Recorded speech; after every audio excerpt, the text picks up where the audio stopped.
بسم اللہ الرحمن الرحیم۔ شروع اللہ کے نام سے جو رحمان و رحیم ہے۔ صاد والقرآن ذی الذکر بل الذین کفروا فی عزت وشقاق۔ صاد، قسم ہے نصیحت بھرے قرآن کی، بلکہ یہی لوگ جنہوں نے ماننے سے انکار کیا ہے سخت تکبر اور ضد میں مبتلا ہیں۔ صاد، اگرچہ تمام حروف مقطعات کی طرح صاد کے مفہوم کا تعین بھی مشکل ہے، لیکن ابن عباس اور ضحاک کا یہ قول بھی کچھ دل کو لگتا ہے کہ اس سے مراد ہے صادق فی قولہ یا صدق محمد، یعنی محمد صلی اللہ علیہ وسلم صادق ہیں، جو کچھ کہہ رہے ہیں سچ کہہ رہے ہیں۔ صاد کے حرف کو ہم اردو میں بھی اسی سے ملتے جلتے معنی میں استعمال کرتے ہیں۔ مثلا کہتے ہیں میں اس پر صاد کرتا ہوں، یعنی اس کی تصدیق کرتا ہوں یا اسے صحیح قرار دیتا ہوں۔ نصیحت بھرے اصل الفاظ ہیں ذی ذکر، اس کے دو معنی ہو سکتے ہیں، ایک ذی شرف یعنی قرآن بزرگ، دوسرے ذی تذکیر یعنی نصیحت سے لبریز قرآن یا بھولا ہوا سبق یاد دلانے والا اور غفلت سے چونکانے والا قرآن۔ ضد میں مبتلا ہیں۔ اگر صاد کی وہ تعویل قبول کی جائے جو ابن عباس اور ضحاک نے بیان کی ہے تو اس جملے کا مطلب یہ ہوگا کہ قسم ہے اس قرآن بزرگ یا اس نصیحت سے لبریز قرآن کی کہ محمد صلی اللہ علیہ وسلم سچی بات پیش کر رہے ہیں، مگر جو لوگ انکار پر جمے ہوئے ہیں وہ دراصل ضد اور تکبر میں مبتلا ہیں۔ اور اگر صاد کو ان حروف مقطعات میں سے سمجھا جائے جن کا مفہوم متعین نہیں کیا جا سکتا تو پھر قسم کا جواب محذوف ہے، جس پر بلکہ اور اس کے بعد کا فقرہ خود روشنی ڈالتا ہے، یعنی پوری عبارت پھر یوں ہوگی کہ ان منکرین کے انکار کی وجہ یہ نہیں ہے کہ جو دین ان کے سامنے پیش کیا جا رہا ہے اس میں کوئی خلل ہے یا محمد صلی اللہ علیہ وسلم نے ان کے سامنے اظہار حق میں کوئی کوتاہی کی ہے، بلکہ اس کی وجہ صرف ان کی جھوٹی شیخی، ان کی جاہلانہ نخوت اور ان کی ہٹ دھرمی ہے، اور اس پر یہ نصیحت بھرا قرآن شاہد ہے جسے دیکھ کر ہر غیر متعصب آدمی تسلیم کرے گا کہ اس میں فہمائش کا حق پوری طرح ادا کر دیا گیا ہے۔ کم اہلکنا من قبلہم من قرن فنادوا ولا تحین مناص۔ ان سے پہلے ہم ایسی کتنی ہی قوموں کو ہلاک کر چکے ہیں، اور جب ان کی شامت آئی ہے تو وہ چیخ اٹھے ہیں، مگر وہ وقت بچنے کا نہیں ہوتا۔ وَعَجِبُوا أَن جَاءَهُم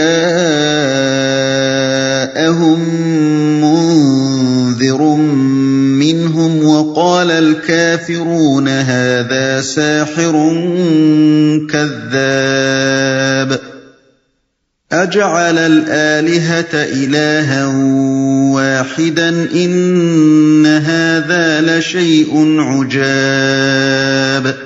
ان لوگوں کو اس بات پر بڑا تعجب ہوا کہ ایک ڈرانے والا خود انہی میں سے آ گیا۔ منکرین کہنے لگے کہ یہ ساحر ہے، سخت جھوٹا ہے، کیا اس نے سارے خداؤں کی جگہ بس ایک ہی خدا بنا ڈالا؟ یہ تو بڑی عجیب بات ہے۔ ایک ڈرانے والا خود انہی میں سے آ گیا، یعنی یہ ایسے احمق لوگ ہیں کہ جب ایک دیکھا بھالا آدمی خود ان کی اپنی جنس، اپنی قوم اور اپنی برادری میں سے ان کو خبردار کرنے کے لیے مقرر کیا گیا تو ان کو یہ عجیب بات معلوم ہوئی، حالانکہ عجیب بات اگر ہوتی تو یہ ہوتی کہ انسانوں کو خبردار کرنے کے لیے آسمان سے کوئی اور مخلوق بھیج دی جاتی، یا ان کے درمیان یکایک ایک اجنبی آدمی کہیں باہر سے آ کھڑا ہوتا اور نبوت کرنی شروع کر دیتا۔ اس صورت میں تو بلا شبہ یہ لوگ بجا طور پر کہہ سکتے تھے کہ یہ عجیب حرکت ہمارے ساتھ کی گئی ہے، بھلا جو انسان ہی نہیں ہے وہ ہمارے حالات اور جذبات اور ضروریات کو کیا جانے گا کہ ہماری رہنمائی کر سکے، یا جو اجنبی آدمی اچانک ہمارے درمیان آ گیا ہے اس کی صداقت کو آخر ہم کیسے جانچیں اور کیسے معلوم کریں کہ یہ بھروسے کے قابل آدمی ہے یا نہیں۔ اس کی سیرت و کردار کو ہم نے کب دیکھا ہے کہ اس کی بات کا اعتبار کرنے یا نہ کرنے کا فیصلہ کر سکیں؟ یہ ساحر ہے۔ حضور کے لیے ساحر کا لفظ وہ لوگ اس معنی میں بولتے تھے کہ یہ شخص کچھ ایسا جادو کرتا ہے جس سے آدمی دیوانہ ہو کر اس کے پیچھے لگ جاتا ہے، کسی تعلق کے کٹ جانے اور کوئی نقصان پہنچ جانے کی پرواہ نہیں کرتا۔ باپ کو بیٹا اور بیٹے کو باپ چھوڑ بیٹھتا ہے، بیوی شوہر کو چھوڑ دیتی ہے اور شوہر بیوی سے جدا ہو جاتا ہے، ہجرت کی نوبت آئے تو دامن جھاڑ کر وطن سے نکل کھڑا ہوتا ہے، کاروبار بیٹھ جائے اور ساری برادری بائیکاٹ کر دے تو اسے بھی گوارا کر لیتا ہے، سخت سے سخت جسمانی اذیتیں بھی انگیز کر جاتا ہے، مگر اس شخص کا کلمہ پڑھنے سے کسی طرح باز نہیں آتا۔ وانطلق الملأ منهم أن امشوا واصبروا على آلهتكم إن هذا لشيء يراد ما سمعنا بهذا في الملة الآخرة إن هذا إلا اختلاق۔ اور سرداران قوم یہ کہتے ہوئے نکل گئے کہ چلو اور ڈٹے رہو اپنے معبودوں کی عبادت پر، یہ بات تو کسی اور ہی غرض سے کہی جا رہی ہے، یہ بات ہم نے زمانہ قریب کی ملت میں کسی سے نہیں سنی، یہ کچھ نہیں ہے مگر ایک من گھڑت بات۔ یہ کہتے ہوئے نکل گئے، اشارہ ہے ان سرداروں کی طرف جو نبی صلی اللہ علیہ وسلم کی بات سن کر ابو طالب کی مجلس سے اٹھ گئے تھے۔ یہ بات یعنی حضور کا یہ کہنا کہ کلمہ لا الہ الا اللہ کے قائل ہو جاؤ تو عرب و عجم سب تمہارے تابع فرمان ہو جائیں گے، یہ بات تو کسی اور ہی غرض سے کہی جا رہی ہے۔ ان کا مطلب یہ تھا کہ اس دال میں کچھ کالا نظر آتا ہے، دراصل یہ دعوت اس غرض سے دی جا رہی ہے کہ ہم محمد صلی اللہ علیہ وسلم کے تابع فرمان ہو جائیں اور یہ ہم پر اپنا حکم چلائیں۔ کسی سے نہیں سنی، یعنی قریب کے زمانے میں ہمارے اپنے بزرگ بھی گزرے ہیں، عیسائی اور یہودی بھی ہمارے ملک اور آس پاس کے ملکوں میں موجود ہیں، اور مجوسیوں سے ایران و عراق اور مشرقی عرب بھرا پڑا ہے۔ کسی نے بھی ہم سے یہ نہیں کہا کہ انسان بس ایک اللہ رب العالمین کو مانے اور دوسرے کسی کو نہ مانے، آخر ایک اکیلے خدا پر کون اکتفا کرتا ہے؟ اللہ کے پیاروں کو تو سبھی مان رہے ہیں، ان کے آستانوں پر جا کر ماتھے رگڑ رہے ہیں، نظریں اور نیازیں دے رہے ہیں، دعائیں مانگ رہے ہیں، کہیں سے اولاد ملتی ہے، کہیں سے رزق ملتا ہے، کسی آستانے پر جو مراد مانگو بر آتی ہے، ان کے تصرفات کو ایک دنیا مان رہی ہے، اور ان سے فیض پانے والے بتا رہے ہیں کہ ان درباروں سے لوگوں کی کس کس طرح مشکل کشائی و حاجت روائی ہوتی ہے۔ اب اس شخص سے ہم یہ نرالی بات سن رہے ہیں جو کبھی کسی سے نہ سنی تھی کہ ان میں سے کسی کا بھی خدائی میں کوئی حصہ نہیں اور پوری کی پوری خدائی بس ایک اکیلے اللہ ہی کی ہے۔ أَأُنزِلَ عَلَيْهِ الذِّكْرُ مِن بَيْنِنَا بَلْ هُمْ فِي شَكٍّ مِّن ذِكْرِي بَل لَّمَّا يَذُوقُوا عَذَابِ۔ کیا ہمارے درمیان بس یہی ایک شخص رہ گیا تھا جس پر اللہ کا ذکر نازل کر دیا گیا؟ اصل بات یہ ہے کہ یہ میرے ذکر پر شک کر رہے ہیں، اور یہ ساری باتیں اس لیے کر رہے ہیں کہ انہوں نے میرے عذاب کا مزہ چکھا نہیں ہے، شک کر رہے ہیں۔ بالفاظ دیگر اللہ تعالیٰ فرماتا ہے کہ اے محمد صلی اللہ علیہ وسلم، یہ لوگ دراصل تمہیں نہیں جھٹلا رہے ہیں بلکہ مجھے جھٹلا رہے ہیں۔ تمہاری صداقت پر تو پہلے بھی انہوں نے شک نہیں کیا تھا، آج یہ شک جو کیا جا رہا ہے یہ دراصل میرے ذکر کی وجہ سے ہے۔ میں نے ان کو نصیحت کرنے کی خدمت جب تمہارے سپرد کی تو یہ اسی شخص کی صداقت میں شک کرنے لگے جس کی راست بازی کی پہلے قسمیں کھایا کرتے تھے۔ یہی مضمون سورہ انعام آیت 33 میں بھی گزر چکا ہے۔ ام عندهم خزائن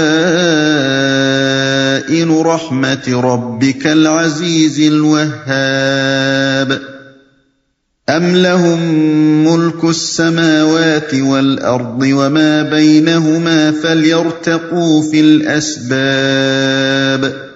کیا تیرے داتا اور غالب پروردگار کی رحمت کے خزانے ان کے قبضے میں ہیں؟ کیا یہ آسمان و زمین اور ان کے درمیان کی چیزوں کے مالک ہیں؟ اچھا تو یہ عالم اسباب کی بلندیوں پر چڑھ کر دیکھیں۔ یہ کفار کے اس قول کا جواب ہے کہ کیا ہمارے درمیان بس یہی ایک شخص رہ گیا تھا جس پر اللہ کا ذکر نازل کر دیا گیا؟ اس پر اللہ تعالیٰ فرما رہا ہے کہ نبی ہم کس کو بنائیں اور کسے نہ بنائیں اس کا فیصلہ کرنا ہمارا اپنا کام ہے۔ یہ لوگ آخر کب سے اس فیصلے کے مختار ہو گئے؟ اگر یہ اس کے مختار بننا چاہتے ہیں تو کائنات کی فرمانروائی کے منصب پر قبضہ کرنے کے لیے عرش پر پہنچنے کی کوشش کریں تاکہ جسے یہ اپنی رحمت کا مستحق سمجھیں اس پر وہی نازل ہو، اور جسے ہم مستحق سمجھتے ہیں اس پر وہ نازل نہ ہو۔ یہ مضمون متعدد مقامات پر قرآن مجید میں بیان ہوا ہے، کیونکہ کفار قریش بار بار کہتے تھے کہ یہ محمد صلی اللہ علیہ وسلم کیسے نبی بن گئے؟ کیا خدا کو قریش کے بڑے بڑے سرداروں میں سے کوئی اس کام کے لیے نہ ملا تھا؟ جند ما هنالك مهزوم من الاحزاب، یہ تو جتھوں میں سے ایک چھوٹا سا جتھا ہے جو اسی جگہ شکست کھانے والا ہے۔ اسی جگہ کا اشارہ مکہ معظمہ کی طرف ہے، یعنی جہاں یہ لوگ یہ باتیں بنا رہے ہیں اسی جگہ ایک دن یہ شکست کھانے والے ہیں، اور یہیں وہ وقت آنے والا ہے جب یہ منہ لٹکائے اسی شخص کے سامنے کھڑے ہوں گے جسے آج یہ حقیر سمجھ کر نبی تسلیم کرنے سے انکار کر رہے ہیں۔ كذبت قبلهم قوم نوح وعاد وفرعون ذو الأوتاد وثمود وقوم لوط وأصحاب الأيكة أولئك الأحزاب إن كل إلا كذب الرسل فحق عقاب۔ ان سے پہلے نوح کی قوم اور عاد اور میخوں والا فرعون اور سمود اور قوم لوط اور ایکا والے جھٹلا چکے ہیں۔ جتھے وہ تھے ان میں سے ہر ایک نے رسولوں کو جھٹلایا، اور میری عقوبت کا فیصلہ اس پر چسپاں ہو کر رہا۔ میخوں والا فرعون، فرعون کے لیے ذل اوتاد یعنی میخوں والا یا تو اس معنی میں استعمال کیا گیا ہے کہ اس کی سلطنت ایسی مضبوط تھی گویا میخ زمین پر ٹھکی ہوئی ہو، یا اس بنا پر کہ اس کے کثیر التعداد لشکر جہاں ٹھہرتے تھے وہاں ہر طرف خیموں کی میخیں ہی میخیں ٹھکی نظر آتی تھیں، یا اس بنا پر کہ وہ جس سے ناراض ہوتا تھا اسے میخیں ٹھونک کر عذاب دیا کرتا تھا۔ اور ممکن ہے کہ میخوں سے مراد اہرام مصر ہوں جو زمین کے اندر میخ کی طرح ٹھکے ہوئے ہیں۔